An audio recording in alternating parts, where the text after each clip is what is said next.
አያዝም አያዝም። አላህ በመጥፎ ነገር ሰዎችን አያዝም። እሺ፣ በሌላ በኩል አዟል፣ በሌላ በኩል ደግሞ አያዝም። ተጽፏል። ሁለቱም እንደተጻፉ እርግጠኛ ነኝ። እኔ ማስረጃዎች እጄ ላይ ያሉ ቃሉ ተለውጧል አልተለወጠም? የት አለ መጀመሪያ ማስረጃው? ያዛል አያዝም የሚሉትን ሁለቱንም ልስጥህ። አዎ ያዘበትን ስጠኝ። እሺ፣ ያዛል የሚለው ደግሞ አውጣልን። እሺ አውጣልን። 17 16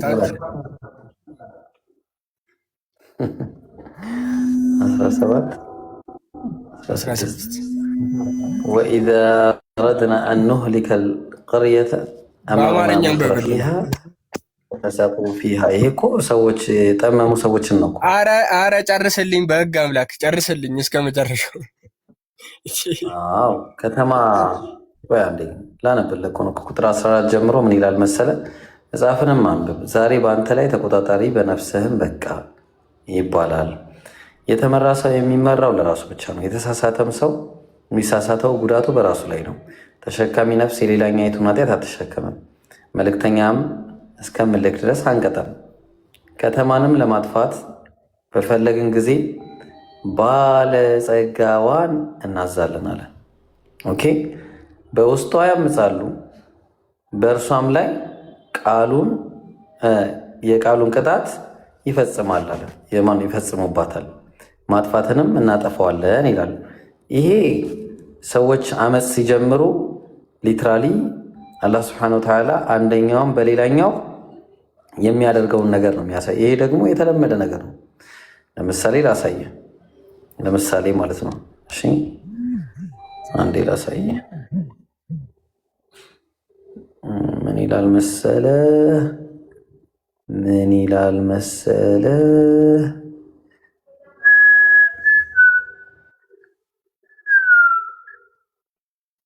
ምን ላይ ነበር ያስቀመጥኩት?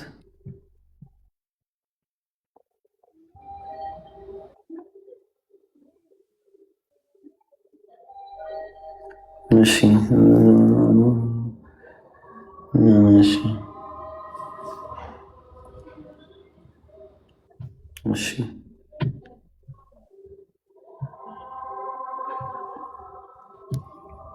ምን ላይ ነው ያስቀመጥኩት? ኦኬ ይሄ ይሁን። እሺ ይህም አይደለም። ችግር የለውም አብራራልኝ። ባሰ ቆይ አረ እንዴ የማወጣልህ ምን እንደሆነ ረስተው ነው እንዴ? እንዳትረሳው። ዘካርያስ ላይ ነው ጥቅሱ ያለው። ባይብል ላይ እኮ ነው ማውጣት። አረ ከመጽሐፍ ቅዱስ ውረድ አንተ። እንዴ ወይ መጽሐፍ ቅዱስ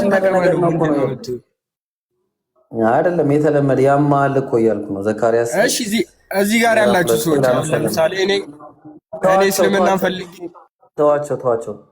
ስትፈልግ እኔን አናግረኝ። እነሱ እኔ እኮ ግራ ስለገባኝ ነው ያሉት። ግድ የለም ግራ ሲገባ ባይብልን መጀመሪያ ጣለው።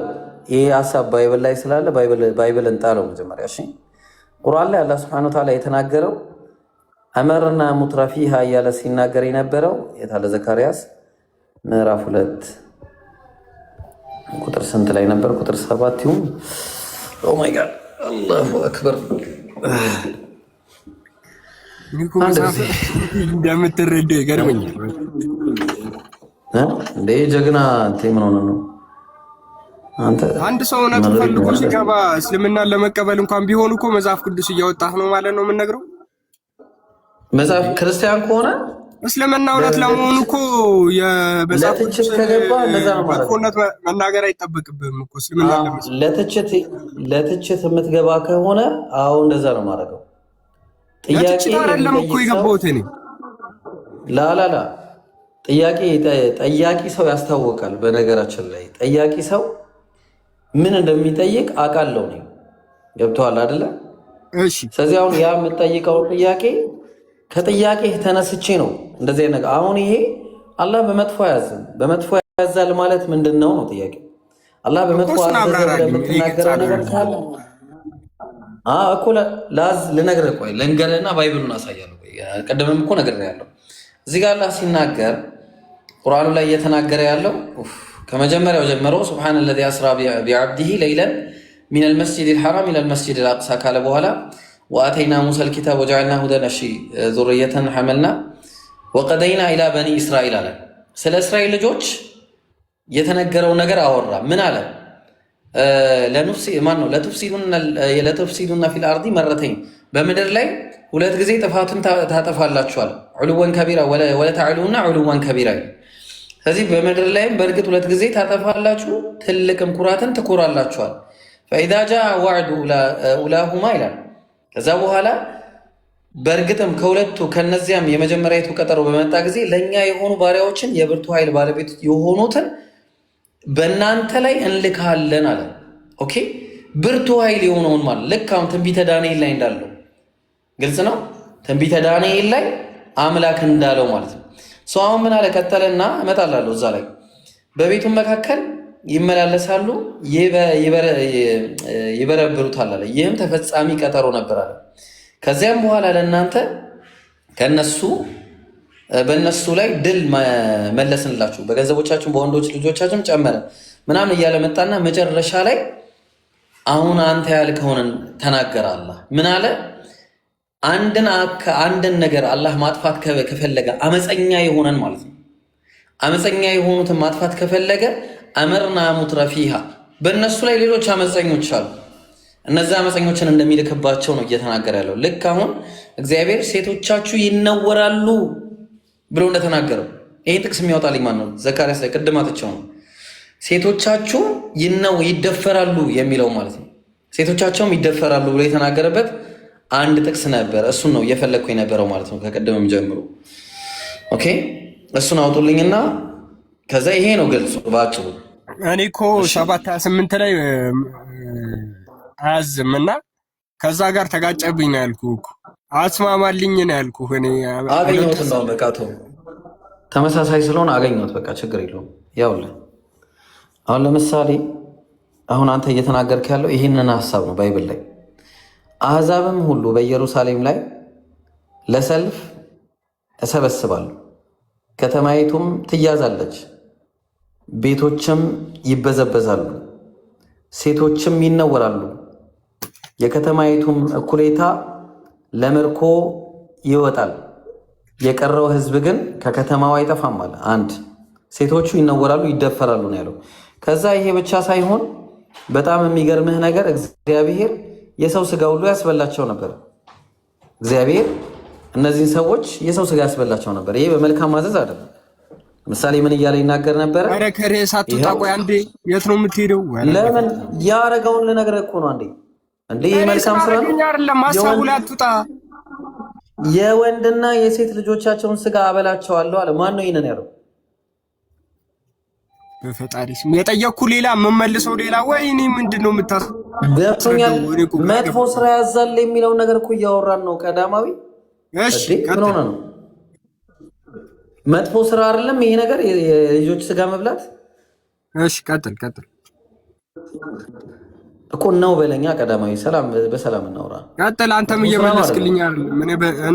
እኔም እንደዚህ ላስመለስ። ምን መሰለህ ሁለቱም ስራዎቹ እነዛ የምትላቸው ማጥፋትም ይሁን ስጋ ማስበላትም ያው ተመሳሳይ፣ ግን በምንድን ነው? በወንጀሎቻቸው ምክንያት ነው። አሁን እዚህ ጋርም ከፍ ብለህ ብታይ ወንጀሎቻቸው፣ እዛም ከፍ ብለህ ቅድም ያሳየው ወንጀሎቻቸውን ግልጽ ነው። ስለዚህ ወንጀልን ሲሰሩ ሰዎች አላህ ምን ያደርጋል? አመርና ሙትረፊሃ እያለ ይናገራል። እዚህ ጋር ግን ያው የፈለገ ቢያደርግ ግን ስጋ አስበልቶ አያውቅም የኛ አምላክ አልሐምዱሊላህ።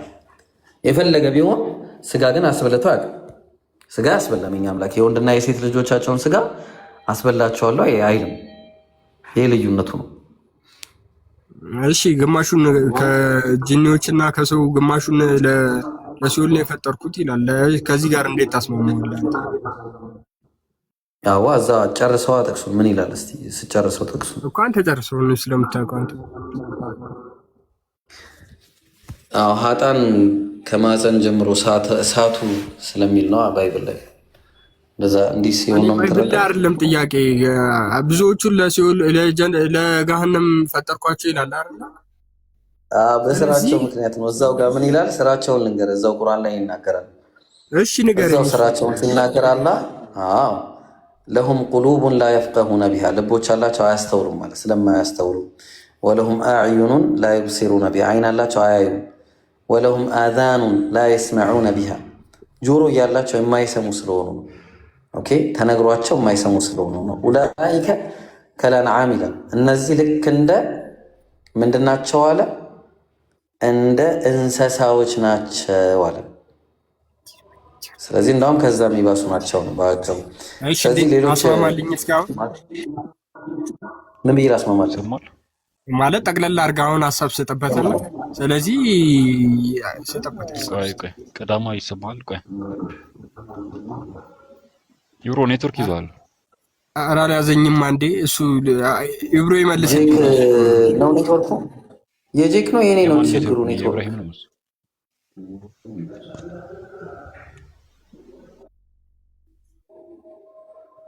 ማን ነው ቀዳማዊ? የኔ ነው የሱ ነው ችግር አይደለም። አይ ያንተ ነው። አረ የማን ነው ኔትወርክ ችግር? ያንተ ነው ይሰማል። ያንተ ነው። አዎ ቀዳማዊ ይኸውልህ አንቀጹ ምዕራፍ 17 ላይ ቁጥር 16 ላይ ያለው አመርና የሚለው አዘዝን የሚለው በመልካም አዘዝናቸው ነው። እሺ የኔው አንቀጹን ቃል በቃል ቀዳማዊ እሺ ደስ ይለኛል። የምታስረዳበት መንገድ ደስ ይላል። አስረዳኝ። ይኸውልህ ወኢዛ አረድና አን ኑህሊከ ቀርየተን አለ የሆነችን ከተማ ልናጠፋ በፈለግን ጊዜ አለ። መፈለግ የሚባለው ራሱ የአምላክ ፍላጎት በኢስላሚክ ቴዎሎጂ ላይ ለሁለት ይከፈላል። ኢራዳ ከውንይና ሸርዒ ተብሎ ወይንም ደግሞ ገቢራዊ ፈቃድና ቀዳማዊ ፈቃድ ተብሎ ይከፈላል። እዚች ጋር ያለው ፈቃድ መውደድን የሚያስይዝ ፈቃድም አይደለም። ነገር ግን አዘዝን ካለ በኋላ አንሁሊከ ቀርየተን አንዲት ከተማን ማለት ነው። አመርና አለ አዘዝን አለ።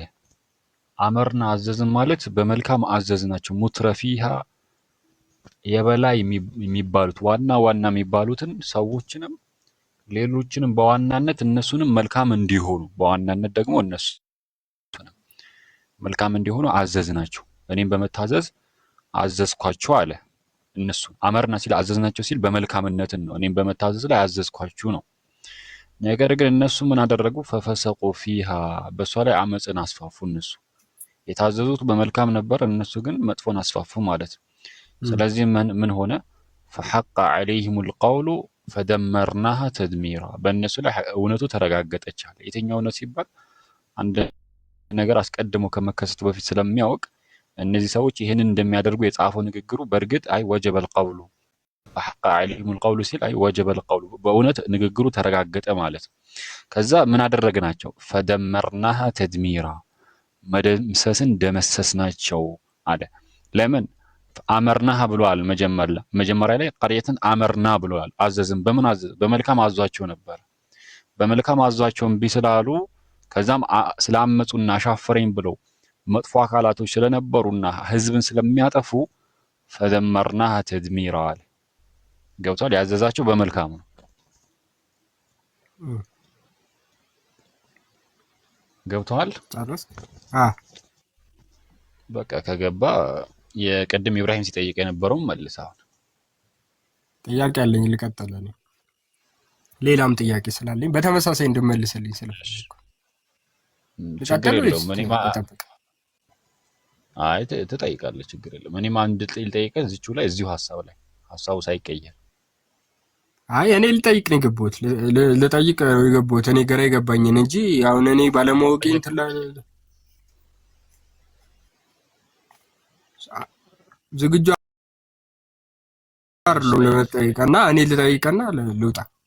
እሺ ጠይቅ። በቃ አንዱ የሌላውን ኃጢአት ይሸከማል፣ በቁርአን አይሸከምም። ኃጢአት ሲባል ለምሳሌ ሁለት አይነት ነው ያለው። ይሸከማል የሚባል አለ። ለምሳሌ ይሸከማል ሲባል ይሸከማል አይሸከምም ብለህ ራሱ ስትጠይቅ ይህ አምቢጊየስ ወርድ ነው። አምቢጊየስ ወርድ ማለት የተወሳሰበ ቃል ነው። እንዴት ካልከኝ ለምሳሌ አንተን በኃጢአት ባዝህ እኔ ከአንተ ኃጢአት ሳይቀነስ እኔን ተከተለ በምሰራው ኃጢአት እኔ እሸከማለሁ። ነገር ግን እኔ ምንም አይነት አስተዋጽኦ ሳላደርግ ምንም አይነት ተሳትፎ ሳይኖረኝ ነገር ግን አንተ በሰራኸው ብቻ እኔ አልጠየቅም። ገብቷል? ስለዚህ እንደዚህ ተብራርቶ ነው የሚመለሰው። አሁን እዚህ ጋር ለምሳሌ ምዕራፍ 36 ላይ ምዕራፍ 36 ቁጥር 14 ላይ ምናምን ብትመለከት ያስቀደሙትንም ወአታረሁ ማቀደሙ ወአታረሁ ያስቀደሙትንም እንደዚሁም ፈለጎቻቸው ጽፈናል ይላል። ያ ማለት ምን ማለት ነው ሲባል ለምሳሌ እኔ መልካምን ተገብራለሁ አንተን ወደ መልካም ከተጣራው ከአንተ መልካምነት ምንዳ ሳይቀንስ ለኔም ይጻፍልኛል። ወደ መጥፎ ከተጣራው ደግሞ ከአንተ መጥፎነት ወንጀል ሳይቀንስ በኔ ላይ ይጻፋል። ለምንድን ነው የሚጻፍብኝ? አንተን በመጥፎ ስላዘዝኩ የመጥፎ መሄድህ የመጥፎ መንገድህን ምክንያት ስለሆንኩ። ነገር ግን ምንም አይነት አስተዋጽኦ ሳይኖረኝ ምንም አይነት ተሳትፎ ሳይኖረኝ ግን በዛ መልኩ ማንም በማንም ኃጢአት ግን አይጠየቅም። በዛ መልኩ ከሆነ ማንም በማንም ኃጢአት አይጠየቅም። ገብቷል አሁን? ስለዚህ አሁን አንተ የምታመጣቸው አንቀጾች ሰውየው ተሳትፎ ባለበት አንቀጽ ነው። ተጠየቀ ሲል አይጠየቅም ሲል ደግሞ ተሳትፎ በሌለበት ነገር ነው። ባጭሩ ያው ጥያቄው አዲስ ስላልሆነ ነው በዚህ መልኩ መመለስልህ የታወቀ ስለሆነ። እኔ ግን ተመሳሳይ ሀሳብ ነው ያላቸው። አሁን የምሰጥ ጥቅሶች ግን ተመሳሳይ ሀሳብ ስላላቸው ነው። አንተ በነገርከኝ መንገድ ስላሉ ደስ ይለኛል። ሞግተኝ እኔ ችግር የለም። 35 18 ላይ እሺ ቆይ ላውጣልህ። 35 ስንት 18 እሺ ግን አንብባቸዋል ወይ ዝም ብለህ ጥቅስ? አረ እኔ ሳላነባ ምን ይሰራልኛል? እኔ እዚህ ጋር እኮ ጎበዝ አንብብሽ። አሁን እናንብ። በአማርኛ ላንብብልሽ። ኃጢአትን ተሸካሚም ነፍስ አለ የሌላዋን ሸክም አትሸከምም አለ። ጥሩ አዎ፣ ኃጢአትን ተሸካሚም ነፍስ የሌላዋን ሸክም አትሸከምም አለ። የማንን ሸክም ነው አትሸከምም ያለው? ቀዳማዊ የሌላዋን ሸክም አትሸከምም ይላል። ጎበዝ። የሌላዋን ሸክም አትሸከም። ትክክል ጎበዝ። እሺ የተከበደችም ነፍስ ማለት ነው። አብራራልኝ። እኔ ምንም እውቀቱ የለኝም በዚህ ዙሪያ። ሳታነብ እሺ ሳላነብ ሳይሆን ቃሎቹ ከባባድ ናቸውና እኔ በምፈልገው መንገድ ከምገልጽ አንተ በገባ መጠን ብትናገር ይሻላል። እሺ የተከበደችም ነፍስ ማለት አንድ ሰው ኃጢአት በራሱ ላይ ሲቀመጥበት ወይንም ደግሞ ያ ኃጢአት ከባድ ነው። ኃጢአት በራሱ ከባድ ነው። ከባድ ቅጣት ነው የሚጠበቅበትና ያ ነው የተከበደችም ነፍስ ማለት። በጣም ብዙ ኃጢአት የሰራ ማለት ነው ነፍስ አለ። ከዛ ወደ ሸክሟ ብትጣራ ማለት ሌላ ሰው እንዲሸከምላት ብትጣራ ማለት ነው። ስለዚህ በቅንፍ ማን አደረገ? ተጠሪው ማለትም የሚጠራው አካል ጠሪ አለ፣ የሚጠራ አካል አለ። ጠሪው ማን ነው? ኃጢአት የተሸከመ በኃጢአት የተከበደ። የሚጠራው ማን ነው? ያንን የተከበረውም ነፍስ ለርሱ ሊያቀልለት የሚሸከም አካል ማለት ነው። የቅርብ ዝምድና ባለቤት ቢሆንም እንኳን አለ ዘመድ፣ ለምሳሌ ወንድም ራሱ ቢሆን እንኳን ከእርሷ አንዳችም የሚሸከምላት አታገኝም ማለት። አንድ ሰው በሌላኛው ኃጢአት አይጠየቅም። ሌላኛው ምንም አይነት ተሳትፎ በሌለበት መልኩ አይጠየቅም። ዘመድም እንኳን ቢሆን እያለ ልጅ አባት በልጅ ኃጢአት አይጠየቅም እያለህ ነው ያለው። መቼ? የውመል ቂያማ የሂሳቡና የመተሳሰቢያው ቀን አንተ በአባትህ ኃጢአት አባትህ ዝሙት ስለሰራ አንተም ዝሙት ሰርተሃል ተብለህ አትቀጣም ነው፣ አትሸከምም ነው። ሁሉም በየስራው ይቀጣል ነው እያለ ያለው። ቀጥሎም ምን አለ? የምታስጠነቅቀው እነዚያ ጌታቸውን በሩቅ የሚፈሩት ነው አለ። ማለትም ያንተ ማስጠንቀቅ የሚጠቅማቸው እነዛ አምላካቸውን በሩቅ የሚፈሩት ነው አለ። ሰላትን ማስተካከል ያደረሱትን ብቻ ነው አለና በቃ ይሄንን ገለጸ። ስለዚህ ምንድነው? እሺ አዎ ልክ ነው፣ አብራርተህልኛል። አሁን ይሸከማል የሚለውን ርዕስ በተመሳሳይ አንብበውና አስረዳኝ። እኔ ይሸከማል የሚለው 16 24 አውጣልኝ። ለምሳሌ እዚህ አንቀጽ ላይ አንድ ሰው የሌላው ኃጢአት አይሸከምም ሲባል ከምን አንጻር ነው? አንተ ምንም አይነት ተሳትፎ በሌለ መልኩ ዝም ብለህ አምጥቶ አይጫንብህም ማለት ነው አይደለ? እንደተረዳ ነው። ሉሰር እንትኑን ብታወጣ አይሻልም? ምኑን? አንቀጹን አውጥተህ እያነበብክ ዲቴል እንደዚህ አሁን ያብራራልኝ አሪፍ ነው። እና እንደዛ አብራራልኝ። አሁን ሌላኛው እንዳብራራልኝ ታውጣና 16 ስንት? እሺ ሌላኛውም እንዳብራራልህ 16 24 እሺ ችግር የለውም። እኔ ሁሉንም አብራራለሁ ስርዓት ስላለ ችግር የለውም። ዋናው ስርዓት። እሺ 16 ሱረቱን ነህል ነው 16 24 وإذا قيل لهم ماذا أنزل ربكم قالوا أساطير الأولين። ይሄ የካህዲያኖች የተናገሩትን ነው እየነገረን ያለው። ምንድነው? ለእነርሱም ጌታችሁ ወይንም በመሐመድ ላይ ምንን አወረደ በተባሉ ጊዜ እርሱ የመጀመሪያዎቹ ህዝቦች ተረቶች ነው ይላሉ አለ። ከሃዲዎች ናቸው እንዲህ የሚሉት። 16 24 ማለት ነው። እሺ ቀጥል። ታዲያ የትኛው ነው የፈለከው? አንብበው ቀጥሎ ያለውን 25 ላይ 25 ላይ ነው እኮ እሱ 25 ነው 24 ላይ አይደለም። እሺ ያለው አሁን ያነበብነው 24 ሐሳቡን ነው ከመጀመሪያው ጀምረን እንድንረዳው ነው። ችግር የለውም 25 እና 24 25 ላይ ሐሳቡን በደንብ ከመጀመሪያው እንድንረዳው ነው። እሺ ቀጥሎ ከዛ ምን አለ? ሊያህሚሉ አውዛረሁም ካሚለተን የውመል ቂያማ ይህንንም የሚሉት አለ ይህንንም የሚሉት በትንሣኤ ቀን ኃጢአታቸውን በሙሉ እነዚያም ያለ እውቀት ሆነው ከሚያጠሟቸው ሰዎች ኃጢአት ከፊሉን ሊሸከሙ ነው አለ። ስለዚህ እነዚህ ሰዎች ኃጢአቱን የሚሸከሙት በምን ምክንያት ነው የሚሸከሙት? አንቀጹ ላይ እንደምንረዳው በሚያጠሟቸው ብሎ እነርሱ ጌታቸው በመሐመድ ላይ ምንን አወረደ በተባሉ ጊዜ እርሱ የመጀመሪያዎቹ ህዝቦች ተረቶች ናቸው ስላሉ ነው። ይሰማሃል? ይሰማል። ይኸውልህ ቃል በቃል በደንብ ተመልከተው። ለምሳሌ አማርኛውን ይኸውልህ ይህንንም የሚሉት አለ። ይህንንም የሚሉት ማለት መጀመሪያ ላይ ያሉ አካላቶች አሉ። እነማን ናቸው? ይህ በመሐመድ ላይ ማለትም በነብያችን ላይ የሚወርደው የቀደምቶች ተረት ነው፣ ከነሱ የተቀዳ ነው የሚሉ ሰዎች ነበሩ፣ ከሃዲ ነበሩ። ይሄ እኮ ደጋሚ ነው፣ ይሄ ገጣሚ ነው፣ ይሄ እብድ ነው የሚሉ ሰዎች ነበሩ፣ ከሃዲዎች። እና ራሱ ቁርአን ራሱ ከሌላ ሰው የተወሰደ ነው፣ ልክ እናንተ እንደምትሉት የተኮረጀ ነው የሚሉ ሰዎችም ነበሩ በዛን ጊዜ። ለዛ ነው እነዚህ ሰዎች ከሃዲዎች ናቸው። ይህንን ከገለጸልን በኋላ 25 ለመጣና ምንም አለ ይህንንም የሚሉት አለ። ይህንን የሚሉት እነማን ናቸው? ቅድም መጽሐፉ ላይ በመካድ ሰዎችን ወደ መካድ የሚጣሩ አካላቶች አሉ። በነብዩ መሐመድ ላይ ወረደው ተረት ነው፣ የቀደምቶች ተረት ነው፣ መጽሐፍ ነው የሚሉ ሰዎች ነበሩ። ስለዚህ ይህንንም የሚሉት ሲል እነሱ ይህንን የሚሉት ቃል በእሳቸው ላይ ወረደው ተረት ነው፣ የተኮረጀ ነው የሚሉ ሰዎች ማለት ነው። እነሱ በትንሣኤ ቀን አለ በትንሣኤ ቀን ኃጢአቶቻቸውን በሙሉ ከእነዚያ ያለ እውቀት ከእነዚያ ምን ያለ እውቀት ሆኖ ከሚያጠሟቸው ሰዎች ኃጢአቶች ከፊሉን ሊሸከሙ ነዋል። ለምንድን ነው የሚሸከሙት ከተባለ ከሚያጠሟቸው፣ ለዛ ነው ስለሚያጠሟቸው ነው። ወደ ጥመት ስለተጣራ አንድ አካል ሌላን ሰው ወደ ጥመት ከተጣራ ወደ ሐሰት ከተጣራ የዛ ሰውዬ ኃጢአቱ ከዛ ሰውዬ ላይ ኃጢአቱ ሳይቀንስ የዛ ሰውዬ ኃጢአትን ይሸከማል ብዬ ነበር ቀደም። ለምን? እሱ ራሱ ስለተጣራ ወደ ኃጢአት። መልካምንም በማድረግ ሰዎችን በመልካምነት የምታነሳሳ ከሆነ አንተንም ተከትሎ ሰዎች መልካምን የሚያደርጉ ከሆነ ከነዛ ሰዎች የመልካምነት ምንዳ ሳይቀነስ ልክ እነሱ እንደሰሩት እንደተሰጣቸው ምንዳ ለአንተ ይጨመርልሃል ማለት ነው። ልክ እንደዚሁ ኃጢአቱን በተመሳሳይ መልኩ። ስለዚህ ከዛ ምን አለ? ንቁ፣ የሚሸከሙት ኃጢአት ምንኛ ከፋ አለ። ገብቷል? ስለዚህ አንተ ሰውየውን ወደ መጥፎ የምትጣራ ከሆነ ሰውየው ከኃጢአቱ ሳይቀነስ ትሸከምለታለህ። ያንን ኃጢአት ራሱ በአንተ ላይ በተመሳሳይ መልኩ ትሸከመዋለህ ማለት ነው። ቀዳማዊ ገብቷል? ግን እዚህ ጋር 25 ላይ ስለ ሁለት እኔ በተረዳሁት መጠን ነው የምነግርህና ልክ ላልሆንም ይችላል። ግን 25 ላይ ሁለት ኃጢአተኞች ነው ማለት አሁን ለምሳሌ ተረት ነው ያሉትና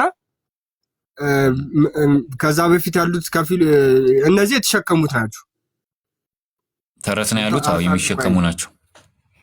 ይኸው አሁን ለምሳሌ እዚህ ላይ ለእነርሱም ጌታቸው በመሐመድ ላይ ምንን አወረደ በተባሉ ጊዜ እርሱ የመጀመሪያዎቹ ህዝቦች ተረቶች ናቸው ይላሉ። እነዚህ ሌላ ናቸው ይላሉ የሚሉት እንዲሉ የሚያደርጉም አሉ አይደለ? ኖ ይህንንም የሚሉት ያለው መጀመሪያ ላይ ወኢዛ ቂለ ለሁም ማዛ አንዘለ ረቡኩም ጌታችሁ ምን አወረደ በመሐመድ ላይ በሚባለው ጊዜ ምን ያሉ ቃሉ አሳጢሩል አወሊን የቀደምቶች ተረት በማለት የሚያላግጡ አሉ። እዚች ጋር ሰዎችን በመሐመድ ላይ ያወረደው የቀደምቶች ተረት ነው በማለት ለሰዎች የሚሰብኩና የሚናገሩ አሉ። የመጀመሪያው ይላል። ከዛ ይሄንን ሰዎች ይሄንን ሲሉ እውነት ነው ብለው ደግሞ የሚከተሉ አሉ። በእነሱ ተሸውደው አሉ አይደለ? አሉ። እሺ ቀጥል። ጥሩ። እነዛ ሰዎች የተሸወዱት በማን ምክንያት ነው? በእነዚህ ተረት በሚሉ ሰዎች አየህ አይደለ? ስለዚህ እነዛ ያንን ተከትለው እነዚህ ተረት ነው በሚሉ ሰዎች እነሱን ተከትለው የሚሳሳቱ ሰዎች በእነሱ ላይ ወንጀል አለባቸው። ነገር ግን እነዛ አሳሳቾቹ አጥማሚዎቹ ከነዛ ከጠመሙት ላይ ካጠመሟቸው ላይ ሳይቀነስ ልክ ያጠመሟቸውን ሰዎችንም ኃጢአት ይሸከማሉ እያለህ ነው። ምክንያቱም ስላጠመሟቸው ወደ ጥመት ስለተጣሩ፣ ወደ መልካምነት ቢጣሩ ደግሞ የመልካምነትን ምንዳ ይሰጣቸዋል እያለህ ነው። ስለዚህ ሁሉን ሰው የሚጣራው በንግግሩ በጥሪው በተግባሩ ላይ ምን ይኖረዋል? ምንዳና ቅጣትም ያገኛል ማለት። ለምሳሌ እኔ ወደ አላህ እየጠራሁ ነው ያለሁት፣ አንድን አምላክ አምልክ ብዬ እየጠራሁ ነው ያለሁት። አንተ እስልምናን ብትቀበልና እውነትን ብትቀበል ከአንተ ምንዳ ወይንም ደግሞ እውነተኝነትን በመቀበል አምላክ ከሚሸልምህ ምንዳህ ሳይቀነስ ለኔ ይጻፍልኛል ማለት ነው። ልክ እንደዚሁ በተመሳሳይ መልኩ አንድ ሰው ሙስሊምን ለማክፈርና ከሃዲ እንዲሆን ወይንም ደግሞ መጥፎ ወንጀል እንዲፈጽም ቢጣራ ከዛ ሰውዬው ከኃጢያቱ ከሰራው ላይ ሳይቀነስበት ግን በዛ በተጣራበት ምክንያት ለሱም ይሰጠዋል ይሸከማል ማለት ነው። ምክንያቱም ስለተጣራ ገብቷል? አዎ ገባኝ። ይሄ ግልጽ አድርገልኛል። በዚህ መልኩ ነው። ኢብራሂም ምናልባት ካልተመቸው እስቲ ድምጹን እንስማ። አይ ሰላም አለይኩም። አንድ ጥያቄውን ይጨርስና ጥያቄውን እወጣለሁ ኢንሻአላህ። ይጨርስ። እሺ በቃ ጨርስ ቀዳማ። እሺ ጥያቄ ደግሞ ማለት ነው አላህ ሁሉን አዋቂ ነው አይደለ? ሁሉን አዋቂ ነው ተብሏል አይደለ? አዎ ሁሉን አዋቂ ነው ስንል ያለፈውንም ያውቃል፣ አሁን የሚከሰተውንም ያውቃል፣ ወደፊት የሚከሰተውንም ያውቃል፣ ያልተከሰተው ቢከሰት እንዴት እንደሚከሰት ያውቃል ማለት ነው። ቀጥልሽ። እሺ 53 ከእንትን ጋር እንድታገናኝልኝ ብዬ ነው። ሁሉን አዋቂ ነው የሚለው 259 ላይ ሁሉን አዋቂ 296 ላይ አዋቂነቱን ይናገራል። ሊያውቅም ይላል፣ የሆነ ቦታ ላይ ሊያውቅም ይላል። ሊያውቅም ይላል። ለምሳሌ ሊያውቅ የሚለው ቃል ይጠቀማል አማርኛ ላይ። እሱ ነው ሐሳቡ እኮ። ሊያውቅ ማለት ምን ማለት ነው? አስረዳኝ። በቃ እሱ ነው። እሱ ማለት ምንድነው መሰለህ? አስቀድሞ ያውቃል። እውቀቱን በሁለት እንከፍለዋለን። አንድ ነገር ከመከሰቱ በፊት ያውቃል ብለን ተስማማን አይደለ? ስለዚህ አንድ ነገር ከመከሰቱ በፊት ያውቃል ማለት ያ እውቀቱ አለ። ያ እውቀቱ ግን ለምሳሌ ቀዳማዊን እንውሰድ። ቀዳማዊ ወደ ምድር ከመምጣቱ በፊት አምላክ የገሃነም ወይንም ደግሞ የገነት እንደሚገባ አስቀድሞ ያውቃል። ነገር ግን ቀዳማዊን አምላክ ምድር ላይ ሳያስገኘው ወደፊት ቀዳማዊ ገሃነም እንደሚገባ አውቃለሁ ብሎ ገሃነም ቢያስገባ ፍትሃዊነት ነው አይደለም? አንተ ምን አረ ጌታዬ ምን ሰርቼ ነው በቃ አውቃለሁ ብለህ ነው እንዴ ገሃነም ታስገባኝ ትለዋል። ስለዚህ ያ ፍትሃዊ ስለማይሆን ያ እውቀቱ አለ። ነገር ግን ያ እውቀቱ አስቀድሞ የሚያውቀው እውቀት ያውቃልና ከዛ አንተ ምድር ላይ አስገኝቶ በእውነትም ያ የእውቀቱን ስታረጋግጥ በቀድሞ እውቀቱ መሰረት አድርጎ የጻፈውን ስታረጋግጥ ያ ሊያውቅ ይባላል። በአረብኛ ሊያዕለመ የሚል አይ ሊየኩነ ዐለይሂም ልሑጃ ማለት ነው። በእነሱ ላይ ያ የቀድሞ እውቀቱ ይረጋገጥ ዘንድ ወይንም ደግሞ መረጃና ማስረጃ ይሆን ዘንድ ማለት ነው። ስለዚህ ሊያውቅ ማለት ሊለያይ እውነትና ውሸትን ሊለያይና መረጃ የሚሆን እውቀት ማለት ነው። እሺ ቀጥል። ስለዚህ ይሄ ነው እውቀቱ። ይሄ ሊያዕለመ የሚሉት በሙሉ ለምሳሌ ሊያዕለመ የሚለው ውሸትና ቆሻሻውን ከጥሩ መጥፎውን ከመልካሙ ሊለያይ ምናምን ሲል ሁሌ ታሳብ የሚያደርገው ያ ቀድሞ እውቀቱን በመረጃ ይረጋገጥ ዘንድ ማለት ነው። እሺ አይ ሊየኩን ዐለይሂም ልሑጃ ማለት ነው። ለምሳሌ መረጃ ይሆን ዘንድ ማለት ነው። የቀድሞ መረጃ አይሆንም ነበር፣ ይሄኛው ግን መረጃ ይሆንብሃል። ያ ቀድሞ እውቀቱ መረጃ እንዲሆን ነው። ለዛ ነው ሊያዕለም የሚለው ማለት ነው። እሺ ሌላ ቦታ ላይ ምን ይላል መሰለ? 11 12 ላይ በእርሱ ላይም የገንዘብ ድልብ ለምን አልተወረደም ወይም ከእርሱ ጋር መልአክ ለምን አልመጣም ማለታቸው በመፍራት ወደ አንተ ከሚወርደው ከፊሉን ልትተወው በእርሱ ልብህ አዲዎች ናቸው እንደዛ ያሉት።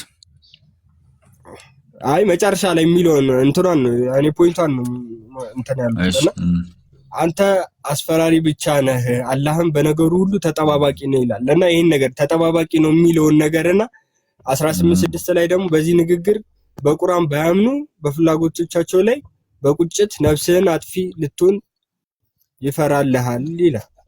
እስኪ በደንብ አብራራ። ምን ማለት ነው መሰለህ? አሁን እዚች ጋር ኢነማ አለ። ኢነማ የምትለው ቃል አደቱ ሐስር ትባላለች። የመገደቢያ ቃል ናት። ብቻ ማለት አንተ አለ አንተ ነዚሩን አስጠንቃቂ ብቻ ነህ። ምንድነው? ከመጥፎ ነገር ታስጠነቀቃለህ፣ በእውነት ደግሞ ታበስራለህ። መጥፎ የሚሰሩ ሰዎች ገሃነም እንደሚገቡ፣ መጥፎ የሚሰሩ ሰዎች ቅጣት እንዳላቸው ታስጠነቅቃለህ አለና ወላሁ ዐላ ኩሊ ሸይን ወኪል፣ አላህ ነገር ግን በሁሉ ነገር ላይ ተቆጣጣሪ ነው አለ። እሳቸው የሰው ልብን መቆጣጠር አይችሉም። ከእሳቸው የሚጠበቀው ምንድነው? እውነቱን ማድረስ ነው። ገብቷል? ከእሳቸው የሚጠበቀው እውነቱን ማድረስ ነው እንጂ የሰው ልብን ተቆጣጥረው ይሄ አንድ ሰው እውነትን የማይፈልግ ሰው ልቡን ተቆጣጥረው እውነትን እንዲገጥም ማድረግ ምን አይችሉም? አይችሉም። አቅም የላቸውም። ስለዚህ በእሳቸው ላይ ያለው ነገር ምንድን ነው? ማስጠንቀቅ፣ ማስፈራራት ብቻ ነው ማለት ነው። ለሰዎች ማሳወቅ፣ ማስፈራራት ብቻ ነው እንጂ ልቦቻቸውን ተቆጣጥረው እንደዚህ ማድረግ፣ ማጥመም፣ ምናምን ማድረግ የእሳቸው ስልጣን አይደለም ነው። ስለዚህ በአንተ ላይ ያለው ምንድን ነው? እውነቱን ማድረስ ብቻ ነው የሚጠበቅብህ እያላቸው ነው ያለው። እሺ ቀጣይ ልጠይቅልህ። መጽሐፍ እንትን ቁርአን ማለት ነው። ቁርአን የመሐመድም ቃል አለው ወይስ የአላህም ነው? ማለት የመሐመድም ቃል አለው ውስጡ ወይስ የአላህ ብቻ ነው? አይ ሙሉ የአላህ ቃል ነው። ግን አላህ የሌሎች ሰዎች ንግግር ይተርክልናል። እንዲህ አሉ ብሎ ይተርክልናል። ግን የሚናገረው ግን አላህ ነው። የሚናገረው አላህ ነው። ግን ያ ማለት ግን የሌሎችን እየተረከልንም ጭምር ነው እንጂ ያ ለምሳሌ አንድ እንስሳ የተናገሩ ወይንም ደግሞ ጉንዳን የተናገሩን አምጥተህ ይሄ አላህ ቃል ነው እንዴ ማለታችን ነው። አላህ እየተረከልን ነው። አላህ ነው የሚናገረው ስንል አላህ እየተረከልን ስለሆነ ነው። ያንን እየነገረን ስለሆነ ነው። ስለዚህ የሙሐመድ ቃል አላህ እየተረከው ነው የሙሐመድን ቃል።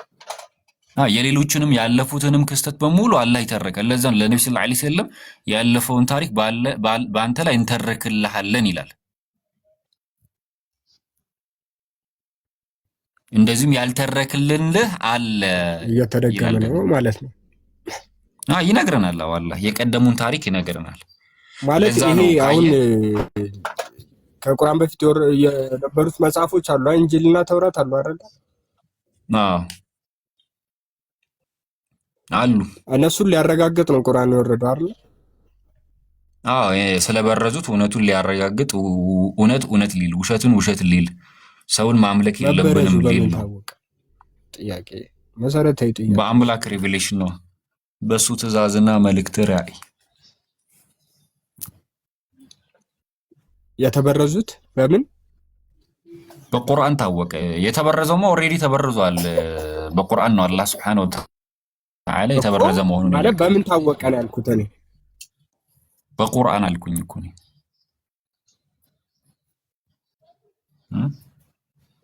ኦኬ ቁርአን ሲመጣ ነው መበረዙ የታወቀው? አይ በሱ ብቻ ሳይሆን በኢንተርናል እና ኤክስተርናል ኤቪደንስ አለን። አሁን ስለ ብርዘት ከገባን ስለ ኮራፕሽን ከገባን ኢንተርናል እና ኤክስተርናል ኤቪደንስ ብለን መጥቀስ ይችላል። አንደኛ የአንድን መጽሐፍ መበረዙ የምታውቀው በብዙ መንገድ ነው። የመጀመሪያው በራሱ በመጽሐፉ ማወቅ ትችላለህ። በመጽሐፉ ኢንተርናል ኤቪደንስ የሚባለው ውስጣዊ መረጃ አድርገህ መጥቀስ ትችላለህ። በኤክስተርናል ኤቪደንስ ደግሞ ከውጫዊ መረጃና ማስረጃ አጣቅሰህ ማወቅ ትችላለህ። ሰዎቹ በዛን ጊዜ መጀመሪያ ላይ መጽሐፉ ነበረ፣ የእውቀት የነበራቸው ሰዎች ነበሩ። ይህንን ነገር ሰዎች እኮ እየቀየሩት ነው ብለው የሚያስፈራሩ ሰዎች ነበሩ። ግን ከጊዜ በኋላ እውነተኞች ሰዎች ጠፍተው አማኞች ጠፉ። አማኞች በጠፉ ጊዜ ከሃዲዎች ብቻ ነው የቀሩት። ከሃዲዎች ብቻ ከቀሩ ደግሞ እውነተኛ ሰዎች ከሌሉ ሰዎች በሙሉ በዛን ታይም እውነት መስሏቸው የሚከተሉት አንድ የተበረዘ መጽሐፍ ነበር። ስለዚህ አላህ Subhanahu Wa Ta'ala መልእክተኛን በመላክ የተበረዘው መጽሐፍ ግልጽ አደረገ ማለት ነው ለሰው። ስለዚህ በዛ መልኩ ነው በቁርአን አወቀን ስንል ማለት ነው። እሺ ቁርአን ሳይወርድ በፊት ለጠፉት ሰዎች ተጠያቂ ማን ነው የሚሆነው? ተጠያቂ ሊሆኑም ላይሆኑም ይችላሉ። መረጃ ከደረሳቸው ተጠያቂዎች ናቸው። መረጃ ካልደረሳቸው ግን ተጠያቂ አይደሉም። ጌታችን አላህ Subhanahu Wa Ta'ala ምዕራፍ 17 ላይ ቀደም በጠቀስከው ላይ በሱረቱል ኢስራ ላይ ምዕራፍ 17 ቁጥር 15 ላይ ወማ ኩና ሙዐዚቢና ሐታ ነብዐተ ረሱላ አለ። መልእክተኛን እስከምንልክ ድረስ የምንቀጣ አይደለንም ማለት። አንድ ሰው እውነተኛው መረጃና ማስረጃ ካልደረሰው ጌታችን እንደዚሁ በዘፈቀደ የሚቀጣ አምላክ አይደለም። ለሱ ያሉትን መረጃዎች ማስረጃዎች በአጠቃላይ ምክንያቶችን ይመለከትለታል ማለት ነው።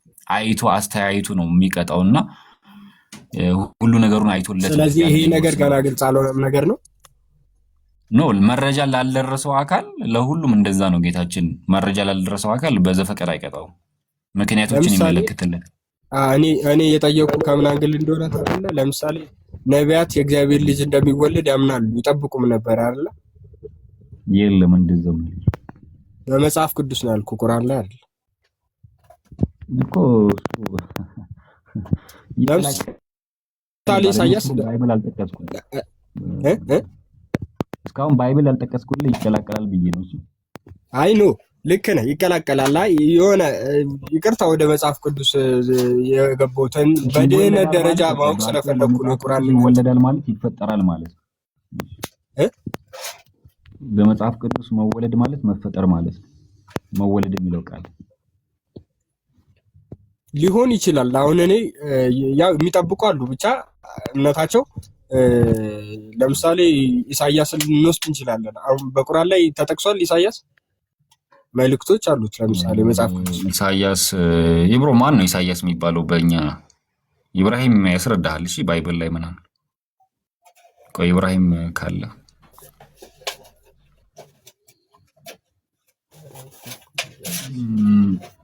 ኢሳያስ ምንድን ነው የሚባል? ኢሳያስ አላውቀውም እንጃ በእኛ። እሺ ችግር የለውም። አሁን ለምሳሌ ኢሳያስ ስለ ክርስቶስ ትንቢት ተናግሯል። በትንቢት ተናግሯል አይደለ? ስለ ክርስቶስ፣ ስለ ነብያችን፣ ስለ ሁሉም ተነግሯል እኮ። ምን ችግር አለው? ነብይ እንደሚመጣ ምናምን ተነግሯል። ዮኑስ ነው እንደዛ ነው። አምላክም እንደሆነ ተናግሯል። አሁን ለምሳሌ ነቢያት በመጽሐፍ ቅዱስ ነው የሚነግረው። ያው አምላክ ክርስቶስ አምላክ መሆኑን በመጽሐፍ ቅዱስ ነቢያቶች ተናግረዋል። እኔ በቁርአን አምላክ እኮ የባህሪ አምላክ ሳይሆን የነበሩት ነቢያቶች ተናግረዋል። እና እነዚህ እንዴት ነው በቁርአን ተጠያቂ የሚሆኑት? በአላህ ዘንድ እነዚህ ሰዎች እንዴት ነው በምን አንግል ነው ተጠያቂ የሚሆኑት ነው? በባይብልም አልተናገሩም። የባህሪ አምላክ ብለው አልተናገሩም። አምላክ የሚለው ቃል አፈቀላጤ ወይንም ደግሞ ኤጀንትና ወኪል በመሆናቸው አንጻር አምላክ ተብሏል። ለምሳሌ ካየ ዮሐንስ ወንጌል ለምዕራፍ 10 ቁጥር ከ30 ጀምረ እኔና በአንድነት የሚለው ጀምረ ካየ ኢየሱስ እኔና በአንድነት ሲል አይሁዶች ሊወግሩት ድንጋይ አነሱ እና ስለምንስ ተወግሩኛላችሁ ብሎ ሲላቸው በዛን ጊዜ ምንድነው ያሉት? እኛ ስለ መልካም አንወግርህም፣ ነገር ግን ስለ ስድብ እንጂ አንተ ሰው ስትሆን አምላክ ስለማድረግ ነው ብለው መለሱለት ይልና ኢየሱስም እንዲህ አላችሁ። ለምን አላቸው? እነዚያ የእግዚአብሔር ቃል የመጣላቸው አማልክት አላቸው፣ እኔ እግዚአብሔር ልጅ ነኝ ማለቴ ምኑ ያስደንቃል ብሎ ነበር የመለሰላቸው። ስለዚህ እነዚያ የእግዚአብሔር ቃል የመጣላቸው ምን ካላቸው ብለዋል? አማልክት ካላቸው አለ። ስለዚህ አንድ የእግዚአብሔር ቃል የሚመጣለት አምላክ ይባላል። አምላክ የሚባለው ምን ከመሆኑ አንጻር ነው? ወኪል ወይንም ደግሞ ኤጀንት አፈቀላጤና በአምላክ ቦታ ሆኖ ስለሚናገር ነው። ነቢያቶች፣ ፈራጆች፣ ሕግን የሚፈርዱ በአጠቃላይ አምላክ ሊባሉ ይችላሉ ነው እንደ መጽሐፍ ቅዱስ። ለምሳሌ ኦሪት ዘጸአት ምዕራፍ 7 ቁጥር 1 ላይ ስትመለከት ሙሴ ምንድን ነው ያለው? በፊርዓውን ላይ አምላክ አድርጌሃለሁ አለው። ስለዚህ የባህሪ አምላክና የወኪል አምላክ ይለያያል ነው። ይለያያል። ስለዚህ ኢየሱስ አምላክ የተባለው ከእግዚአብሔር ዘንድ ቃል ይመጣል ስለነበረ የባህሪ አምላክ ሳይሆን አፈቀላጤ በመሆኑ ወይንም ደግሞ ወኪልና ኤጀንት ከመሆኑ አንጻር አምላክ ሊባል ይችላል ነው በመጽሐፍ ቅዱሱ። ጥያቄ ግን እንደዛ አይደለም። ይቅርታ ወንድሜ፣ እንዴት መሰለ ጥያቄ እና የባህሪ አምላክ አልተባለም ነው አሁን እያልኩ ያለሁት። የባህሪ አምላክ አልተባለም። እሺ ነው መባሉን እኔ ለምሳሌ እኔ ትንቢት ጠቅሼ መባሉን ለሱ መነገሩን እነግርሃለሁ። ግን እኔ የቱ ጋር ክርስቶስ አምላክ ነው አይደለም የሚለው እኔ የራሴ ማስረጃ አለኝ። ግን ጥያቄ እሱ ሳይሆን እነዛ ያሉት ነቢያት በቁርአን ዘንድ ተጠያቂ ናቸው አይደሉም? ቁርአን ሳይወርድ በፊት ለምን ይጠየቃሉ? እነሱ ተጠያቂ ናቸው አይደሉም ነው? ለምን ይጠየቃል? እነሱ መልእክት አድርሰዋል፣ ለሰው ለሁሉም መልእክት አድርሰው የተባሉትን አድርሰዋል። ይጋጫላ። አሁን ደግሞ እንደዛማ ይጋጫላ። እስቲ ምኑ ከምኑ ይጋጫል? ለምሳሌ ምኑን ከምን ይጋጫል ያልከው፣ እነሱ ክርስቶስ አምላክ እንደሆነ ተናግረዋል። ጥቅሱን እኔ እነግርሃለሁ። ግን እሱ ሳይሆን አሁን ችግሩ የለ ቀዳማዊ አሁንም ችግር የሆነ አሁን ይጋጫል ስትል አንተ በአእምሮ ውስጥ የፈጠርከውና የሳልከውና ያስቀመጥከው ህግ አለ። እሱ ህግ ምንድነው? የክርስቶስ አምላክ ነው ተብሏል የሚል ነገር በአእምሮ አስቀምጠህ ነው ይጋጫል እያልክ ያለው። እኔ በመሰረቱ አምላክ አልተባለም እያልኩ ነው። አምላክ አልተባለም የሚለውን ካፈረስከው ግን ምንም ይገጭ ለምትልበት ሚንስ የለም። ምክንያቱም አንተ በራስህ በአእምሮ የፈጠርከው ነገር ስላለ ነው። ፕሪሰፖሽን ተነስተህ ነው ፕሪሰፖዝ ካደረገው ነገር አይ ነው አይ በአእምሮ የፈጠርኩት ነገር ሳይሆን መጽሐፍ ቅዱስ ላይ ለአንተ ሰጥቼ ማየት የምችለው መረጃ ስለሆነ ይሄማ ተሮብሬ ሊሆን እኮ ነው። እሺ እኔው በመጽሐፍ ቅዱስ ራሱ አምላክ የባህሪ አምላክ ነው ራሱ የሚል ቢኖር ራሱ አይጋጭም። ግን እንደዛ የሚል ራሱ የለም እያልኩ ነው። እስቲ ግን ከሀሳቤ እንዳንወጣ ለሌላ የፈለኩት እሱን አይደለም። ለምሳሌ ክርስቶስ በነቢያት አምላክ እንደሆነ ተነግሯል። ለኔ ጥቅሱን አውጥቼ አሳየህና በቃ ቀዳማይ እንትን ይቆያል ይሄኛው። እሺ ችግር የለውም አብሽር። በሌላ ቀንም በደንብ እናወራለን። እሺ ምን ይመስላል ቀዳማይ? ጨረሰኝ? አዎ አልተግባባንም። እኔ የምልህ ነገር አልተረዳኸኝም። ምናልባት ኢብራሂም ለመውጣትም ከፈለገ የኔን ሐሳብ እኮ ነው አንድ ጊዜ ልታዳምጠኝ የፈለኩት ነገር አለ። የኔን ሐሳብ ተረድተኝ? እሺ ተረድቻለሁ። ምን እንደሆነ ልንገር። አንድ የሆነች ፖይንት እንድትይዝልኝ የፈለኩት አንድ ፖይንት አለችና እኛ ክርስቶስ ለምሳሌ ኢሳያስ ላይ ትንቢት ተነግሯል አይደለ? ድንግል በድንግልና ትጸንሳለች፣ ወንድ ልጅም ትወልዳለች፣ ስሙም መካር አምላክ ይባላል፣ የሰላም አባት አምላክ ይባላል ተብሎ ጥቅሱ ተጽፏል አይደለ? እሱ ራሱ አሁን እኔ ለኢየሱስ አይደለም ብዬ በሞግት ሳይሆን ችግሩ እኮ እዚህ ችግር ነው። ቆይ ለሌላ ሊሆን ይችላል ነው የምልህ። እኛ በምናምነው እኮ ነው የምነግርህ። ደብል ፕሮፌሲ ልትጠቀመው እና ምን ልልህ ነው አሁን ኢሳያስ በቁርአን ተጠያቂ ነው አልተጠየቀም? አሁን መጽሐፍ ቅዱስ ላይ ከሆነ ሁሉም ነቢያቶችን አንቋሻቸዋል ብለን ነው እኛ የምናምነው፣ ኢየሱስንም ጭምር ማለት ነው። ለምን በለኝ። እንደ መጽሐፍ ቅዱሱ ከሆነ ነቢያቶችን በጣም አዋርዶ ነው የገለጻቸው ብለን ነው እኛ የምናምነው። ከዛ አንጻር ከሆነ ከመጽሐፋችሁ አንጻር ከሆነ ማን ነው የሚያዋርደው?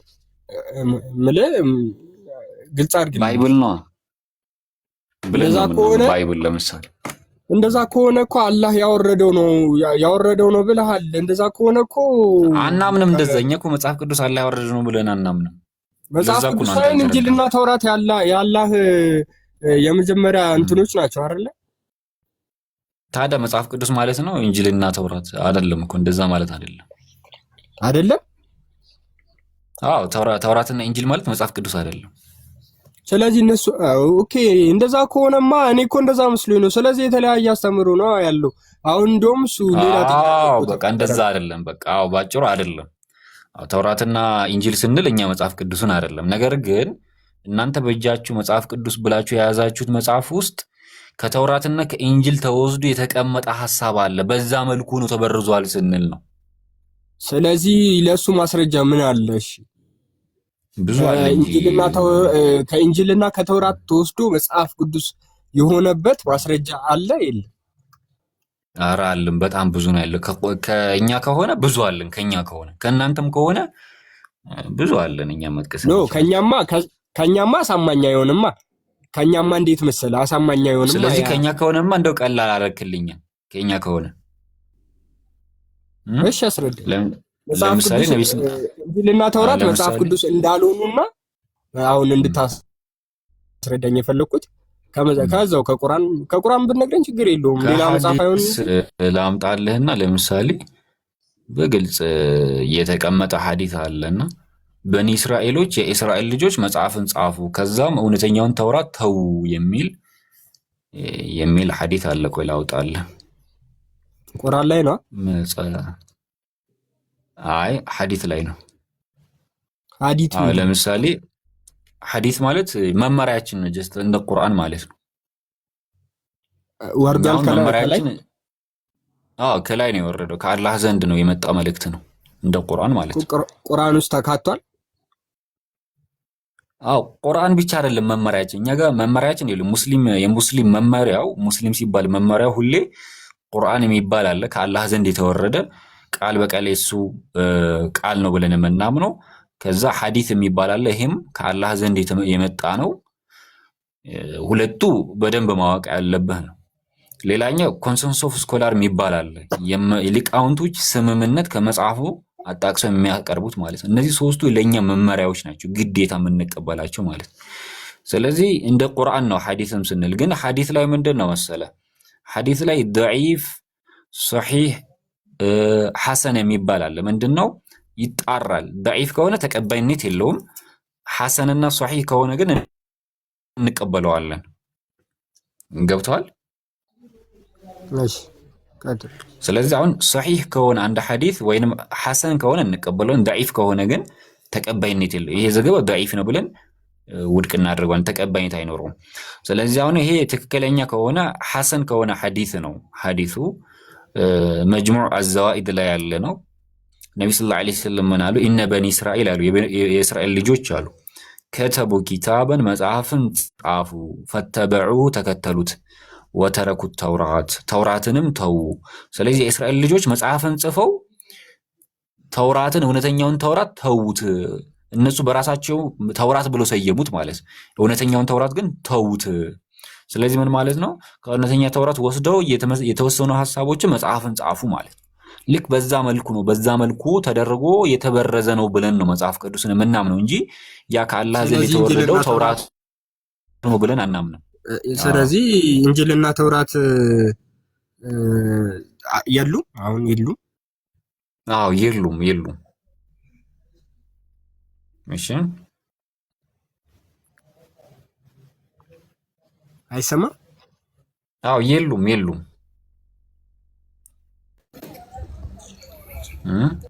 ስለዚህ እስልምናና ክርስትና በጣም የተለያየ አስተምሮ ነው ያለው ማለት ነው። አዎ ብዙ በጣም ይለያያል። እስልምናና ክርስትና የሚመሳሰልበትም አለ። ብዙ የሚመሳሰልባቸው ሐሳቦች አሉ፣ ብዙ የሚለያዩ ሐሳቦች አሉ። ስለዚህ ሰው ማለት ሐሳብ ስናጠቃልለው እኔ የምመክር አሁን አንተ ቁርአን አፕሊኬሽን አለ ፕሌይ ስቶር ላይ ማለት ነው፣ ታወርድና ታነበዋለህ። ኖርማሊ ታነበዋለህ። ከዚያ ያልገቡን ጥያቄዎች እንዲህ እየመጣ ትጠይቀናለህ። ችግር የለውም። እንዲህ በመማማር መልኩ እኔ ጠይቃለሁ። አመሰግናለሁ። በነገር ላይ አመላለስ በጣም የሚገርም ነው። እግዚአብሔር ማለት በጣም ስለመግበር ያለው አመላለስ እግዚአብሔርን የምሬን ነው። በጣም ምርጥ ነው። ለምን መሰለህ? የሆነ አንዳንዴ ዝም ብዬ ሐሳቤን ሳልገልጽ ታውቃለህ፣ ዝም ብሎ ያስወጡኛል ምናምን እና ሌላ ጊዜ ስገባ ታውቃለህ የሆነ ደስ ብሎኝ አይደለም ገባው። ገብቶሃል? ኧረ እኔ ካለው በቃ ቤተሰብ ነው። ኢብራሂም ጋር በደንብ ትተዋወቃላችሁ። እንደውም ከዚህ በኋላ ኢብሮ ምን መሰለህ፣ አሁን የኢብሮ ችግር ምን እንደሆነ ታውቃለህ? እውነት ለመናገር ኢብሮ አይ ለናገራ በዚህ አካባቢ ማለት ነው እንዴ መሰለህ ኢብሮ አሁን ለምሳሌ ስለ ቁርአን እኔ አሁን ቁርአን ላይ ነው ኢብሮ የለም። አይ ኢብሮ ስለሌለ ለምሳሌ እኔ ቁርአን ላይ ጥያቄ ሲሆኑብኝ ከቁርአን ነው መልሱን የምጠብቀው ከቁርአን ነው። አዎ ግን እንትን ይባላል ይኸውልህ ከመጽሐፍ ቅዱስ እያወጣህ ያንተ ልክ መሆኑን ከመጽሐፍ ቅዱስ እያወጣህ አልነገርከኝም። ለዛ ነው በጣም ለምን መሰለህ እኔ ለምን ኢብራሂም እንኳን አያደርግም፣ እንደዛ አያደርግም። ኢብራሂም ራሱ ለምን መሰለህ ደብል ስታንዳርድ የሚባል አለ እኛ ጋር። ለምሳሌ ጸባዩን ታየዋለህ። ሰውየውን በጣም የሚረዳ ሰው ከሆነ ለመረዳት የሚጠይቅ ከሆነ ምን እናደርጋለን? እኛም ጸባይኛ ሆነን ነው በጣም የምንቀርበው። ለምሳሌ አሁን ስትታይ አንተ ጸባይኛ ሆነህ ነው ለመረዳት ነው የሚመስለው ያንተ። ስለዚህ ምንድነው የምናደርገው? ከመጽሐፋችን አንወጣም። በቃ ለመረዳት ነው ብለን እናስረዳል።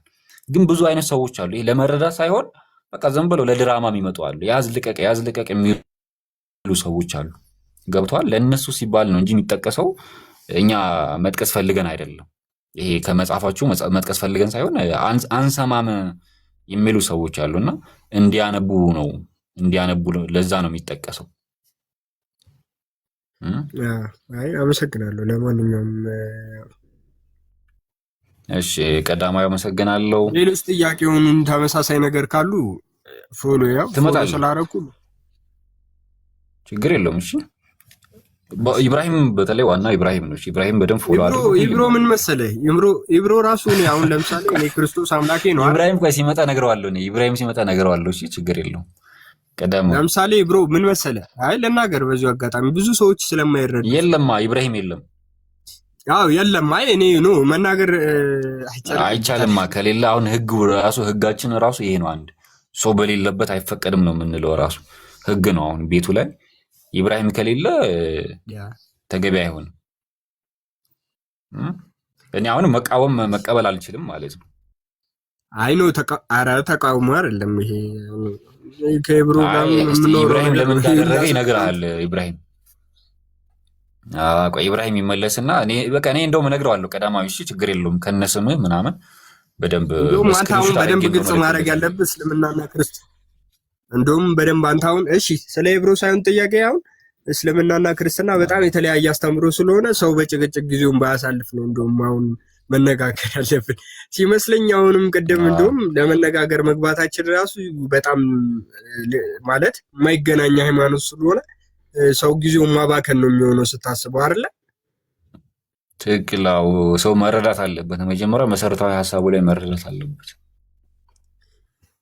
አይ እንዴት መሰለ አሁን ለምሳሌ ሰው አሁን በእኛ እምነት አሁን ለምሳሌ ቁርአን የወረደው ከ600 ዓመት በኋላ ክርስቶስ ከመጣ ከ600 ዓመት በኋላ ነው ብለን እናምናለን አይደል?